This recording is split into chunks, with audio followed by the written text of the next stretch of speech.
All right, hey everybody, it's Tuesday, 2nd of June, second day of June. Okay, so what have we got for you today? So we have got a nice little 6 rounds of work. So we've got 6 rounds. We're going to do 5 wall climbs and 10 burpees. There's no rest in between all this. What we're looking for is to try and complete this amount of work as fast as possible without rest. Okay, so what's going to happen is the wall climbs are going to drive up some shoulder fatigue. It is going to work on your cardiovascular capacity as well. Okay, I find that wall climbs are quite tiring. So 5 wall climbs, 10 burpees are going to shoot your heart rate up as well, and you're going to go straight back into the wall climbs. So you're going to find that somewhere along the line, probably either in the middle of your wall climbs, at the end of the wall climbs, you have to like lie on the ground, get your breath, into burpees, 10 burpees, lie on the ground, get your breath, and then 5 wall climbs. Okay. Try and get that work done as much as possible. If we're not doing wall climbs today, we're going to do some kind of a push up with a push back to pike, right? If we can do a push back to pike with the feet on the floor, or we're going to do some kind of a pike with the feet halfway up the wall.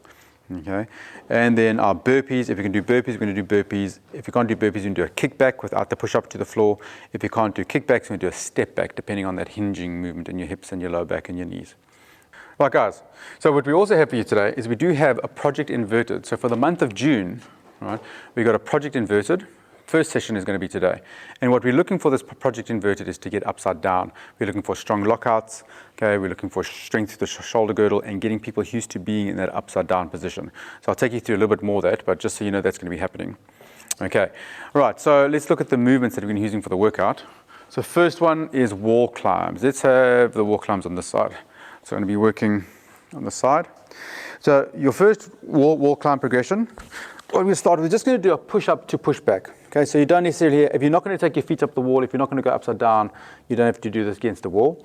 From here, right, you're going to do knees to floor, chest to floor, you're going to push up, and you're going to push back to the shoulders. Oh, and what I'm looking for is a nice lockout through the shoulders, elbows. 3, 2, 1, back into push up position, knees to floor, chest to floor, push up, push back, hold, 3, 2, 1, push back, and that may be enough for you, okay?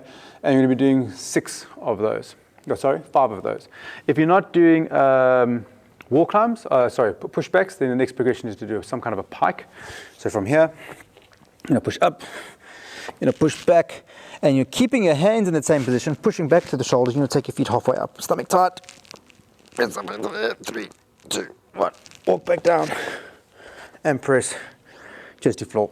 Okay, and we're going to do 5 half pike pushbacks. Okay, if you're going to take your feet all the way up the wall, then from here, you're going to push up, press back, walk the feet up the wall, nice and tight, and then walk your hands and your chest towards the wall, nice and tight, squeeze the glutes, forehead to touch the wall, and in this position, I'm looking for glutes nice and tight, so I don't want to see this here.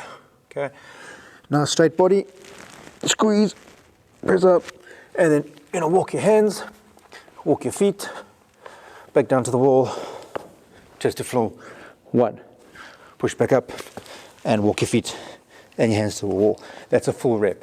Okay, so that is really going to get the heart rate going for a full wall climb. Wall climbs, half pikes on the wall, push up to push backs for those 5 reps. Next one goes straight into burpees. So your burpees is going to be chest to floor. So hands to floor, jump back, chest to floor, knees to floor, jump up, clap with the hands behind the head. Okay. What I'm looking for on the burpees, make sure you're not dropping into the knees. Okay. All too often we see burpees or people doing burpees and they're collapsing into the knees here. The knees don't have to do the work. Nice stretch in the hamstrings, keep the legs as straight as you can, and then jump back. Okay, not jumping into the lower back, keep the hips up, knees to floor, chest to floor, press, and when you land, keep the feet wide, and the legs nice and straight again so you can come straight up into your standing position on your burpee. If you can't do a full push-up on your burpee, you can do a kickback. From there, 1, for your kickback. If you're not comfortable with this pushing movement, maybe you've got a shoulder injury or an elbow. If you're not comfortable in your hips from that hinging or your mobility is poor, then we're going to do a step back, step up. 1. Okay, and the step back is important. You need the ability to get up and down off the floor. If you want to do a step back with a push up, okay, again, 10 reps. It doesn't matter how fast or slow you do this, okay? Get the work done, work slowly through the movements, do your 10 burpees. So it's 5 wall climbs, 10 burpees, whatever progression you're going to use, 6 rounds. That's your workout. It's going to be awesome. Okay, should take you, I don't know, 15 minutes or so. Some of you will be a little bit faster, some of you maybe a little bit slower. Doesn't matter how long you take. If you start to feel that these 10 burpees are getting too much for you, scale the reps down if you have to. If you feel the wall climbs are too much, scale the wall climbs. Maybe you do 2 full wall climbs with the chest and the head to the wall, then you do a few pikes, and the last one you're just doing a pushback. That's also fine. You decide how hard you work, okay? That's the beauty of this, okay? Some of us are going to work harder, some of you are going to work less hard, or it's not that you're not working hard, it's just that you need to scale the intensity down to match it for yourself. Okay, guys? That's today, Tuesday's workout. I'll see you for the warm-up briefing now. Okay guys, so today we got project inverted session number 1. So remember, the intention of our project inverted is to get you first of all used to being upside down. Some of us don't like having our head down, hips in the air, feet in the air. Right, so it's to get you used to the position of being upside down. It's also to start to develop strength. We want to start to develop this shoulder girdle strength, elbows locked out, strong overhead position, arms locked out, and then being able to have a nice strong lockout with both arms in that overhead position. So often it's a strength. Sometimes it's a fear of being upside down, which stops people from going upside down into handstands. Sometimes it's a strength thing that they can't get those arms locked out in overhead position. That's not strong enough to hold that position. Often it's a mobility problem. Okay, you find that if you're very tight in the shoulders, instead of being able to get your arms directly overhead here, you're only able to get your shoulders there. Okay, and the tightness may be in your shoulders and your lats. It may be reduced mobility over here. Often it may be some kind of thoracic mobility that we need to be able to open up and stretch the back. So our project inverted project that we got for the month of June is really going to focus on correcting your mobility, working on your strength and all the necessary strength required for all those different positions, as well as that fear of being upside down. Okay, so before we actually get into today's sessions, we do a little bit of shoulder mobility, get nice and warm, okay, so that we have better working in our session number 1. Okay, so before we get going, we're going to get nice and warm, run for 5 minutes, skip for 5 minutes. Okay, skipping is actually a really good shoulder warm-up, gets that rotation going in the shoulders. You can do 2-3 minutes forwards. If you can skip backwards, skip backwards. Some people can skip backwards. I can't skip backwards. Okay, but some people's brains are just wired differently. Get warm for 5 minutes, then we do 2 rounds of this, and we do some line jumps, we do some jumping jacks, we do some mountain climbers, and we do some pushbacks. All right, and the focus here is to try and first of all get that shoulder girdle nice and warm, and also trying to increase your range of movement a little bit before we get into some of the work that we can do over here. So the first one is line jumps. Just going to pick a line in the sand, or a line on the floor, or edge of the carpet, or over the tiles, and we're just going to keep something tight, and we're going back and forwards. 1, 2, 3, 4, 5. If you want to go sideways, 2, 3, 4, 5. If you want to change it up, you can change it up. Okay. Off the line jumps, I'm going to go to jumping jacks. So stomach nice and tight, and just, you don't have to do a full movement. Start with half a movement, 1 halfway. As you start to warm up, 1, 2, 3, 4, halfway, 5, halfway, 6. If you want to change it up and go forwards, because you just like doing things differently, you can do forwards and sideways and forwards and sideways. You can try and make it as complicated as you want to. Then we do mountain climbers. So we've done these a few times. Okay, it's a great drill to try and build awareness of what's happening with the scapula and the shoulder girdle. So what I'm looking for is I want to try and get the shoulders over the top of the hands, pull the shoulders away from the ears and down, and push through the arms. So I'm not sitting here. Chin's pulled up and in. Scapulas and subscaps are engaged. Legs straight. Tummy tucked in. And 1, 2, 3, 4, 5, 6. 10 each side. If you want to do a bit more work, do 20 each side. Shoulders back, make sure you're working here. That's going to be your mountain climbers, and from there we're going to go into pushbacks. So the pushbacks is where we're going to work on your range of movement, okay, and increasing your range of movement for that hold, so that you've got a better overhead position for the handstands that we're going to do. From here, arms are going to stay locked out, hips come back, and you're going to push back. So already I'm locking out the elbows, pressing hips through, press through the shoulders, stomach tight, push, 3, 2, 1, stomach tight, push back, press, press, 3, 2, 1, stomach tight.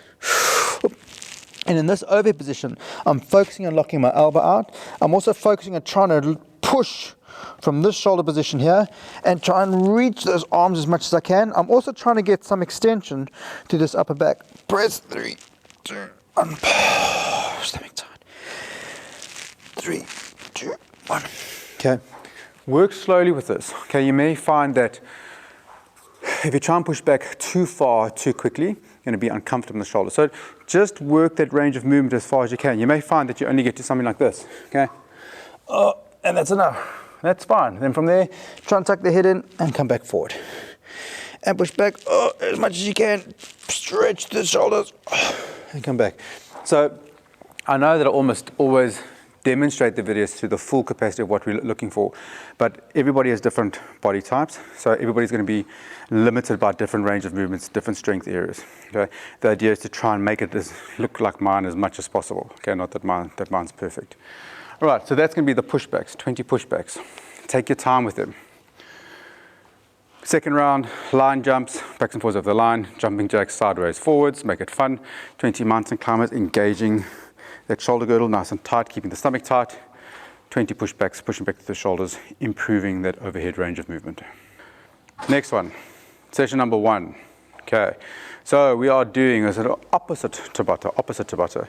So depending on how strong you are through the shoulder girdle, and depending on how much handstand work you've done, how much being upside down, depends on how long we want this work period to do. But opposite Tabata, normal Tabata is normally 20 seconds of work with 10 seconds rest. So we do 6 rounds, we do 10 seconds of a handstand hold, or some kind of a pike hold. You're going to try and hold that upside down position for as long as you can, okay, or for 10 seconds at least. If that 10-second period is not long enough for you, you may need to increase it, 20 seconds of work. 10 seconds of rest may be too short for you, maybe you want 20 seconds rest all. And depending on your strength level, increases. 20 seconds of work, do 30 seconds of work, do 40 seconds of work. Okay, so this is something that you can scale for someone right from the beginner to develop and build strength in the overhead position. To someone who's more advanced, we increase this work time and keep that rest time the same period of time, so we're still increasing the intensity of the workout. So let's go have a look and see what we're doing. So the first one is going to be a pike hold. I'm going to work against the wall here again. So the first one is just a pike pushback. Right, and what we're looking for, again, locking those arms out, similar to the pushback that we did on the floor, but with the slightly longer hold to challenge that strength in the overhead position. So from here, press back. First one is a pushback. Up, press. 1, 2, 3, and 4. Pushing to the shoulders. 5, 6. You may find that you start. 7, 8, 9. Okay. If you're shaking through your arms like that, then you know that you got max work out through the shoulders. Okay. If you're not going to do, if you need a little bit more work than that, you're going to do a bit of a pike. So you're going to push back to the shoulders, push, walk your feet a little bit closer, walk your feet up the wall, and you're doing a pike hold, tummy tucked in, press to the shoulders, 1, 2, 3, and you're working up to 10 seconds. Okay. So you can do also a little bit more of a wall hold. So if you're not comfortable going all the way overhead in that overhead position, so for that handstand yet, then what we can do is to get a little bit more work into the shoulders is to do a little bit more towards a wall walk. Okay, so you're going to walk the feet up the wall as far as you can, and you're going to hold it overhead position. So from there, pressing back to the shoulders, lock, press up, press, press, press, and that may be enough for you. It's slightly more work than you're doing in that pike, but you're getting overhead, locking arms out, and you at least can control your position. You don't have to worry about falling overhead in your handstand. If you're a little bit stronger and you can go a bit more, then you can go a little bit closer to the wall, and when you walk back down, step safely off the wall to come back down. Normally, if you're able to get into a wall walk, okay, let's do it this way. If you have a poor range of movement in your shoulders, so if you're not able to get a full overhead position like that, and you find that you can only get there, then a wall walk option to walk your feet up in this position may be safer for your shoulders versus trying to go and then forcing a range of movement. So if your shoulders are too tight, if this is making sense, if your shoulders are too tight and do a handstand, then what's going to happen, you're going to end up with this kind of a thing because you don't have the mobility in your shoulders and you're overarching in your back and your elbows are crooked. That's not going to help improve the strength in the overhead position. Rather work on the floor, hold, hips up, and now your shoulders, they're not in a straight overhead position, but then as much as you can work in that overhead while keeping the elbows locked out. That's going to develop better strength with that overhead position than trying to overreach your mobility. If you have got good mobility and those arms can go into full overhead position, then we can do a kick up onto the wall handstand. Right, so as long as you're happy being upside down, then you're going to do full overhead. From here, stomach tight, hop, press up. Okay, hands are close to the wall, locking out, squeeze the glutes, press, press, press. And you hold 10 seconds, 3, squeeze the glutes down. Don't let the back collapse. Tummy tucked in, squeeze the glutes, pressing overhead. Hold for 10 seconds. If you need 10 seconds is enough for you, increase your work time. Rest, shake the shoulders out. In between sets, 20 seconds rest. Next 10-second hold, okay? Or 20-second hold if you need to do it. All right, guys. That's going to be your work. We're doing 6 rounds of work there. So it doesn't have to be a lot of work. Just that little bit of time being upside down, focusing on locking those elbows out, whatever progression you use, whether it's a pike progression, feet up on the wall, wall walk, handstand, okay? If you already got your handstand, do freestanding handstands, work on your freestanding handstand to get upside down. The last one, the last little bit of work after this Tabata here, is to do a max handstand hold for time. So whatever progression you used, whether it was a pike progression with a push back through the floor, if it was some kind of a progression with the feet up on the wall, full handstand, or a kick up on a handstand, or even a freestanding handstand, we do 1 round for as long as you can, max hold. And what we should be feeling at that max hold is you're starting to get tight through here, elbows are locked, shoulders, everything is, and by the end of the video, holding. Max effort. That's the work for Project Inverted session number 1. So then we've got last bit of prep work that we need to do before we get into the workout. So we're going to do 3 to 4 wall climbs. Okay, you may find that your shoulders are already warm. 3 to 4 wall climbs, just practice, get your chest to the floor, walk up the wall, walk back down, give yourself, say, 10 or 12 burpees, 1 or 2 rounds. I think after doing all of this work here, you need to do too much of this WOD prep. I think you'll be warm enough for the workout. Go through this, wall climbs, some holds, some burpees, make sure you're comfortable, heart rate is up. Decide what scale you're using for the workout, which is probably what you're going to use for the handstand work that you did. And then do your 6 rounds. Remember, the less rest you have, the more cardiovascular demand it's going to be. You're probably going to rest a little bit after the wall climbs. Stay down there after you finish your last wall climb. Pick back up, go for your 10 burpees. Wait for the 10 burpees. Try and get the burpees unbroken. 3, 4 wall climbs. Wall climb number 5, 6 rounds. That's your workout. Happy Tuesday. See you tomorrow.